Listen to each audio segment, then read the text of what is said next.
Another thing that you can be doing now or getting ready to do is doing some trimming. So I just kind of put a list together here. Cut down your grasses. This is the perfect time of year. A lot of people like to leave their grasses up during the winter because they provide some winter interest. Some of the native grasses provide a seed head that the birds will eat. But now is the time of year that you're going to want to cut that down and get rid of it. So one tip that I could give you, or maybe two tips that I could give you. One, if you just cut your grass down, especially on a day like this with as windy as it is, it's just going to blow around and you're going to have little pieces everywhere. So what I like to do is take a piece of rope, twine, a bungee cord, something, wrap it around the grass almost like you're putting your hair in a ponytail. And then what I like to do is, depending upon how thick the blades or stalks from the grass are, I get very, very, very close to the ground, as low as possible. If I'm using loppers, or I'm sorry, like hedge trimmer, something like that with, you know, a long blade, I'm going to lay that blade basically flat on the ground as low as I can, and I'm going to start going back and forth as best I can to cut that. If it's a really heavy, thick grass, like some of the miscanthus grasses, things like that, I actually use my pruning saw, and I'll lay the blade flat on the ground, so parallel with the ground, and I just lay it and use the ground as my guide, and I go back and forth to cut that grass off.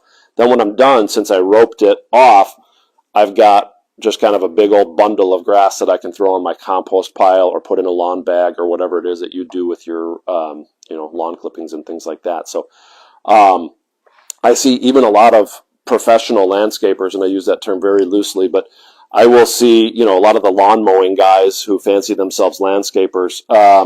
They'll leave grasses 4 to 6, sometimes even higher inches, and you'll see this little tuft where they just cut it down right there. And that is really not a good practice at all. What that does is it creates areas inside the grass where the root system cannot gain access to water, nutrients, and oxygen. And what it does is it creates what I call the donut effect, which is basically you're going to have all the good stuff around the exterior and a big hole right in the middle. So it kind of looks like someone sat in it. If that's the case, if you have that already, it may be time to divide that grass. We'll actually talk just a bit about dividing a little later this morning. So, but yeah, so try to get as low as you possibly can. As far as other trimming goes, for the most part, you can trim back most of your perennials now, especially non-native perennials. It's a really good time to get rid of, you know, hostas, daylilies, iris, all that kind of stuff. One of the reasons we like to get rid of that is that a lot of diseases that they could get overwinter on last year's fallen leaves. Sometimes even some of the invasive insects can overwinter on some of those leaves and things like that, so we want to get rid of that stuff. It's a good idea to leave your native perennials up as long as possible, at least until it gets into the 50s or so, to allow any overwintering beneficial insects or native species to actually, you know, if there were eggs on that, allow them to hatch, because that's actually a good thing. So, but for your non-native perennials, cut them all down. A lot of your shrubs can be pruned right now. Typically, if it's going to bloom before Memorial Day, in terms of its flowering, I typically like to avoid pruning those plants. So these are going to be your things like your forsythia, your fragrant viburnum, the Yuki deutzias, which have been really popular the last couple of years, Yuki cherry blossom deutzia and Yuki snowflake. You want to avoid pruning those. Avoid pruning all of your lilacs. I'm sure there's some other ones, but you know, anything that's going to bloom before Memorial Day, if you trim it now, you're most likely going to cut off its flower buds. That being said, if you have a lilac that has gotten really out of control, let's say it's a Miss Kim lilac, very common dwarf lilac that, you know, maybe it's gotten up to like 8 feet high, which is not uncommon for a Miss Kim. You know, dwarf lilacs get between 5 and 8 feet high or so, maybe even 9 feet high, where standard lilacs will get 10 to 15, maybe even 18. So they are dwarf, but they're not, you know, miniature plants. So if you've got a Miss Kim lilac that got out of hand and you want to, it's 8 feet now and you want to take it down to 4 feet, this is the time of year to do that. You will sacrifice the blooms. That's fine. It's not going to impact the health of the plant. You won't have any flowers this year, but this is a really good time of year to do that. So if you're taking a lot of a plant off, this is the time to do that. It's a really good time to go through the yard and trim up any trees that, maybe have low-hanging branches that, you're hitting your head on when you mow, or it's just causing the lawn or perennial plants or shrubs underneath it not to grow very well because they're kind of overshadowed by those limbs. It's a good time to limb those up. I do try to avoid trimming maples right now because their sap is really flowing, so you'd want to avoid that because it can cause some excessive bleeding. I would say this is about the end of the pruning season for oak trees. Oak trees we definitely like to prune during the dormant season to prevent some disease problems that they could get.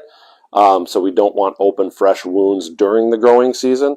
So it's really important that all oaks are pruned basically between like December 15th and, about now. This is usually March 15th. That's kind of the cutoff. I think you could probably still get away with it, but I wouldn't wait much longer if I was pruning an oak tree. I get a lot of questions about trimming roses. I actually like to wait to trim my roses until I'm first starting to see some sprouts from last year's limbs. So I usually will wait until about the first or second week of April. That's typically when I start to see new growth on my roses, and then I can trim down and trim right above that. I'm also looking for cankers on the cane, which is like a blackish discoloration on the cane. And a lot of that, you'll start to see that forming, or, sometimes you can see it now, but I like to prune any of that out. So I wait on my roses until, first or second week of April. Great time to prune back your perennial hibiscus. If you, listened to me last year, a big fan of the perennial hibiscus. They're fun plants with these big 6 to 8 inch diameter, we call them dinner plate sized flowers, beautiful, long blooming perennial plants. But they have these big, thick stems that you will think will actually, the plant will come back from those stems. But it is not a woody plant. It dies all the way to the ground, despite how big and maybe even healthy looking those stems look. It will never come back from that. It's always going to come back from the ground. So you have to cut that as low as you possibly can. But it's a hollow stem. So I have found that if you cut them in the fall and we have a harsh winter, that hollow stem almost acts like a straw, and the cold air can get much deeper in the ground and cause root damage. So we typically like to wait until late March or early April to trim back our perennial hibiscus. So, they're not going to wake up for another month and a half. It might even be longer. It might be actually 2 months. Perennial hibiscus are a warm soil, warm weather plant. So it is not uncommon for them to be completely dormant until like Mother's Day even. So don't be surprised at that if you planted them for the first time last year and you're not seeing them or not seeing any signs of life. Don't be surprised. Just give it some more time, and usually around Mother's Day or so, that's when they're going to start to wake up. And it's pretty amazing. Around Mother's Day, you might just start to see the littlest signs of life right at the ground level. And then by June 1st, the whole thing is up, 12 or 18 inches. So it grows very rapidly once it gets to that stage, but it really waits for that warm weather.